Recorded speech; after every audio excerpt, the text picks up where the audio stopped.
I was pleasantly surprised how they involved Coach Maneri in the championship on the field and at the celebration, because that is kind of a tricky dance. I mean, he is the coach immediately before the guy right now. A lot of times that's oil and water, and it can't work, but obviously, Jay Johnson's the head coach, the coach of the year. He coached this team for 2 years, did all the work, but Paul Maneri deserves some credit in this as well, and they gave it to him. Well, that's his last class. So, mind you, coach didn't just come in and say, out with all that, you didn't have enough you didn't have the players. He had a nucleus to put very minimal pieces around. Nolan Kane and Coach Maneri were the brainchilds of that operation, and I'm not going to forget Coach Allen Dunn, who actually discovered Trey against St. Amant and Blaine Enlow. Trey was 14 years old as a freshman starting at Brother Martin when Blaine Enlow was throwing 94, and Trey ripped one down the left field line, and Coach Allen Dunn said, hey, Nolan, you need to get down there to New Orleans. There's a kid who could hit 90 plus. And the cycle, the rest is history. But to elaborate a little bit on Coach Maneri being included in it, you have to forget. Don't forget, hold the rope is a real thing. Coach Burke Skip is still on board, and he put that together. So really, it's the head, and then you have the body, which is Coach Maneri, and then you have the tail, which is Coach Jay Johnson. So basically, it's all that piece, that dog is still in place to really move forward, and that's what makes that program so great. They don't close the door. They embody everybody in. You're welcome in if you're a part of that program. And Skip just turned 85, wow. And he's sitting out there in 100. We know how hot it was at that celebration. He's out there sitting Loves there. the game. Loves the game of baseball. Still has his wherewithal about the game. And the thing about it is Coach Jay Johnson was open to how to receive this brand from the SEC coming out of the Pac-12 to how they play baseball in the SEC is totally different. You have to prepare every week for your next opponent. You know, you're not going to get a day off. You're not going to get a dog in this conference here. You know, Georgia kind of was trying. Everybody's fighting to get to that tournament. Everybody's fighting for that second season to get into the regionals. And you know, I love the unification of that program. I love what it's done for him and for those young men who elected to leave high school and come to college. Yeah. Well, I think when Jay took over, the saying was, this is not a rebuild, it's a reboot. You know, we've got the talent. We just need to maybe, rearrange it a little bit, add some new pieces, and that's what happened. Do you remember a moment, Trey, when you first met Jay Johnson, where it struck you that this guy's a computer, or this guy just lives and breathes baseball, or this guy is obsessed with the game, all the things we know about him now? Was there a time where that really stuck with you? Yeah, I'd say it was when I was sitting at home. I was a little sick, coming off a little sickness, and I got a phone call from an area code that I don't usually see. I'm like, who is this? But I'm gonna answer it, I answer it, and he goes, hey, Trey, is this Trey? I'm like, yes, sir, who is this? He's like, this is Jay Johnson. And I just read on Twitter that he's our head coach. Like, that's how I found out that he was our head coach. Saw it on Twitter. I'm like, oh, hey, coach, like, how's it going? He's like, how you feeling? I'm like, yeah, I'm just coming off of a little sickness. I'm doing all right, though. He's like, yeah, so what are your thoughts about, next year, what you're doing? It's like, coach, I committed to this program for 3 to 4 years. Like, I'm here. You're not getting rid of me that easily. And he's like, that's exactly what I wanted to hear, because you and Cruz are one of the reasons I took this job, to be able to have 2 years with you guys and assist in y'all's development and hopefully send y'all to Omaha and win a national championship. That's why I took this job, because I want to see Dylan Cruz and Tre Morgan in Omaha. That's what he said. And I was like, man, that sounds good to me. Like, I'm not going to turn that down. Like, I was feeling bad that day, but that instantly went out the window. I was feeling awesome after that. So that was my first conversation with Coach. It's pretty special. Do you remember, like, when it clicked with you that this is the guy, John? When, it was kind of little different because I'd been getting calls at work from Shalita saying Coach wants to speak with us. I was like, well, first thing I'm thinking is, what did Trey do? what did Coach want to talk to us? What did Trey get into? But I get home that evening and it's, we kind of shut down. We have our youngest, so we shut down about 9, 10 o'clock. But it's 11:30 at night, and Coach is talking about Trey being on the field, the extent of his he had hurt his leg, he had hyperextended his knee in the Mississippi State series in Starkville, stretching to reach first base safely on an infield single, which he did. But we were talking about sitting him down, letting the knee rest. And Coach was giving me every reason why Trey should be playing. I said, and I'm looking at Shalita while we're on speaker. I said, this guy is insane, isn't he? He's on another thing. It's 11:30 at night. We can't resume this in the morning. But no, we resolved it. Trey finished out the season and had a great year. Trey had a good year. He didn't have a Tre Morgan stretch man year, but he had a really good year. But to see that he was committed to, once he had all the MRIs, all the information, to make that decision, that's when he pursued the thing with the parents. But he wanted to make sure Trey's health was first, and then he came in with us to kind of sell us that his health is first and he is okay. And I knew that he was insane and he was the right guy. You got to be insane to take that job, because that job is 10,000 people a night. And on a Tuesday night, there's 10,000 people in the stadium. That's the largest stadium in the SEC in baseball. And that's 14 teams. That's the largest baseball stadium there is. They bought into baseball. Well, and it's once again a double-edged sword, right? There's a lot of coaches out there too, right, on Monday that have all the answers and who should have pitched and who shouldn't have played and all that. And then when they win the championship, we all say, well, I knew all along that, right. Blah, blah, blah, Well, I'll tell you what, that Thatcher Hurd was a wrinkle. When Thatcher came, everybody was looking, who's going to pitch that next Florida game? Thatcher Hurd came out there and pitched. We didn't have Thatcher. I didn't have Thatcher Hurd on my roster. Now, anybody else, they'll show me a written roster, and I would have to see a photo prior to that. But Thatcher wasn't written in, and Thatcher came in as a one on that for that game. He was prepared. Even after giving up the 2-run shot, he turned into a one the rest of the way. You can't write that, but the thing about, as we're talking about Coach Johnson, he always pushed a little bit to see how far you can go, and then he'll scale him back. He scaled Thatcher back a little bit because Thatcher was reacclimating himself from an injury to come back into the fold like that, to be that guy. I mean, LSU lost a couple of guys earlier in the season with Taylor and Edwards. You don't lose those guys, as Trey was saying at lunch. This is not even close. They run through college baseball almost unscathed. So, well, at this fine restaurant I saw behind the bar, they got some adult beverages there, and I was thinking, like, if we started, having a few of those, this would be kind of those conversations we'd have, just to dream for a second. I think we should have a press conference. Tre Morgan, Paul Skeens, Dylan Cruz saying, you know what, we're coming back to defend our title next year. What do you think about that?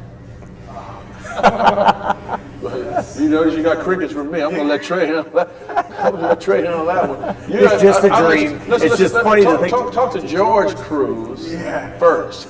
George, he kind of runs the parent group text. And then we'll work from there. We're going back to back. The majors can wait. Oh, baby. No, that's insanity. Yeah. But it'd be fun insanity. I'll be there to cover it. Well, yeah, Gordon Curran and my guy, my Raising Cane's guy. Todd Graves. Yeah, Todd Graves. Yeah. And you run that past them, that could possibly be a possibility. They make things happen. Good guys. And do you get to the point, I mean, when you get to be like 45 or whatever, it's no difference from 42, but at your age, do you kind of feel like I've been in college enough, I've grown up, it's time to move on? I knew going into this fall, like when this fall was done, I was like, dude, I don't know if I could do this. I'm so old, right? Dude, waking up, I got some aches from this fall. But yeah, this fall was definitely a grind. And it was just, last year he doesn't like using the word culture, but we changed the culture of this team, of our mindset last year, and that was kind of the stepping stone leading into this year, and that started in the fall, both falls. A few more things with you.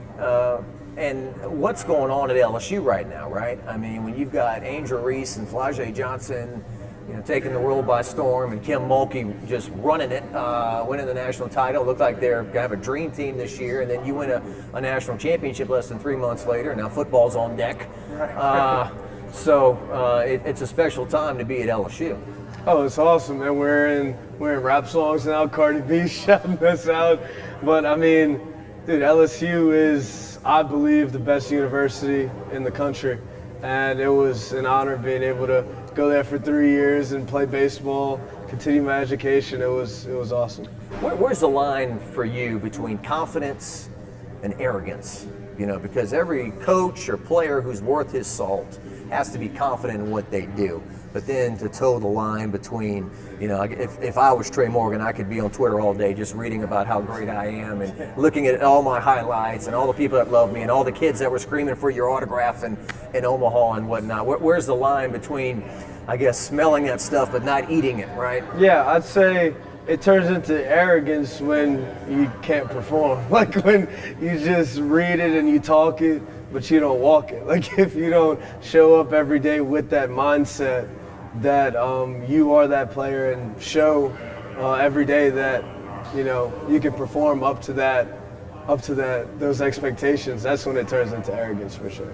What are the challenges too of social media these days too? Because I feel in many ways it can be a positive thing, but in some ways there's some guy out there who's never picked up a baseball who could say some derogatory things to you or one of your teammates about the way you played, and those kind of things I think can lead to some psychological anxiety and stuff sometimes when people are piling on athletes on social media.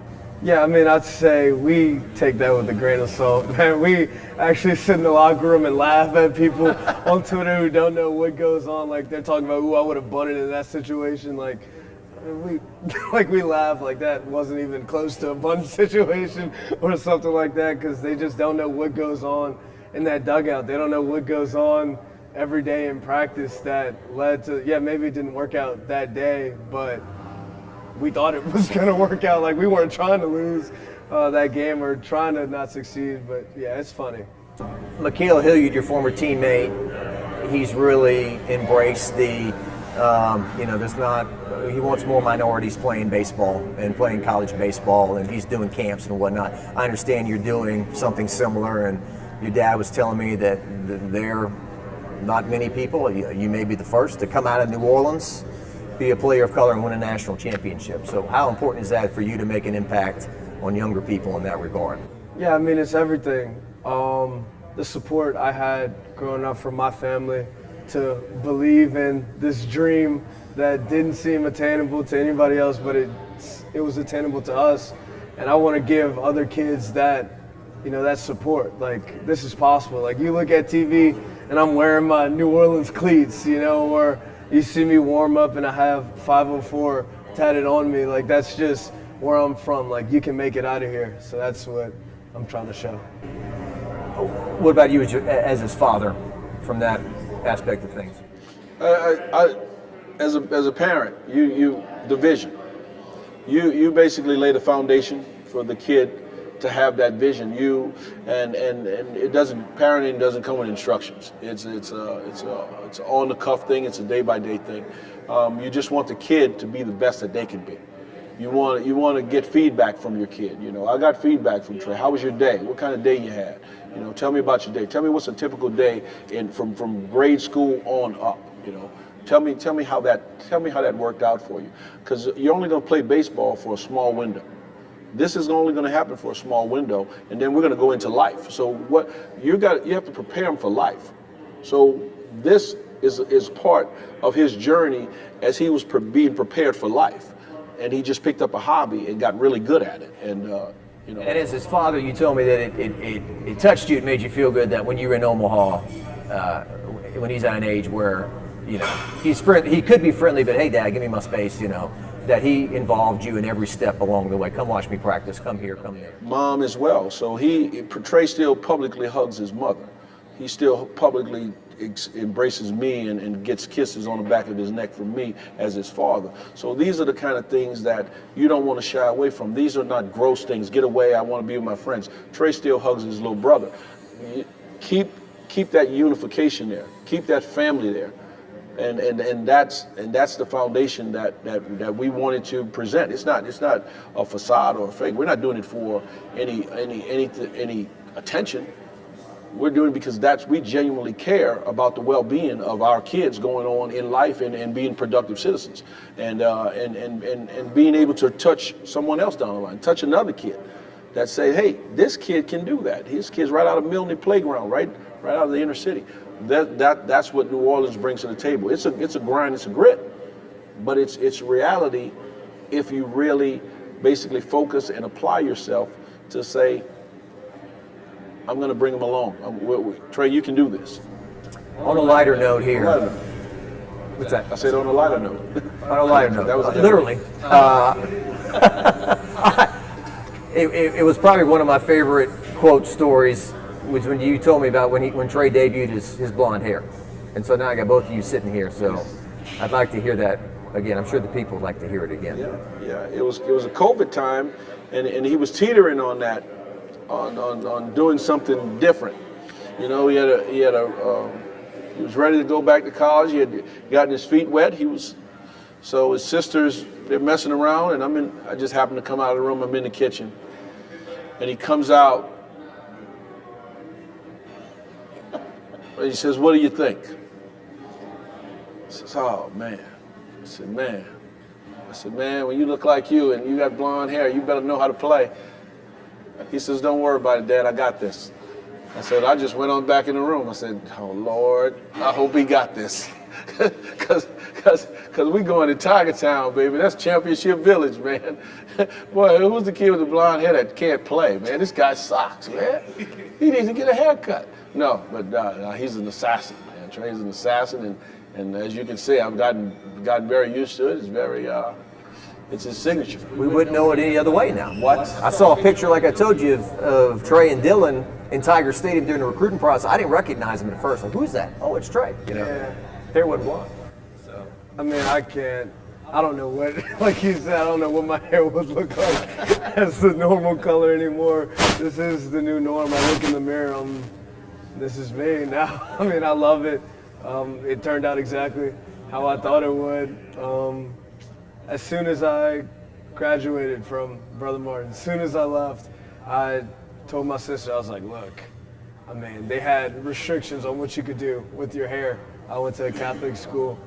I was like, I want to do something out the box. Like, I want to do something crazy. And she was thinking, what are you thinking? I was like, I want blonde hair. Like, I see people with blonde hair all the time. I was like, can you do that to like my hair? Like, is that possible here? And she was like, yeah, but like she knew the right way to do it. We're not just gonna sit in here and bleach your hair blonde. Like, that's not the go-to. So like you said, it was kind of when I came back for like the winter break, like I still had like orangey hair, you know, like it was like light brown. But when I went back after winter break, it was platinum, like as blonde as you could think. So yeah, that was kind of levels with it. well, it's awesome. I know it kind of takes a while. Like Jasmine Carson from the basketball team, like she got it perfect too. Like the three-point shooter, and so cool. Well, look, New Orleans. You know, it's a fraternity, right? I mean, Leonard Fournette and Tyrann Mathieu and Justin Jefferson and all these football players from here. And I guess you're kind of starting your own thing now with you and Beloso and some of the guys. Braden Jobert, what a sweet swing, huh? Yeah, his swing is amazing. But you put me in a conversation with guys that I looked up to. Like, I went to Tag Lumley to watch Leonard Fournette play and Tyrann Mathieu play.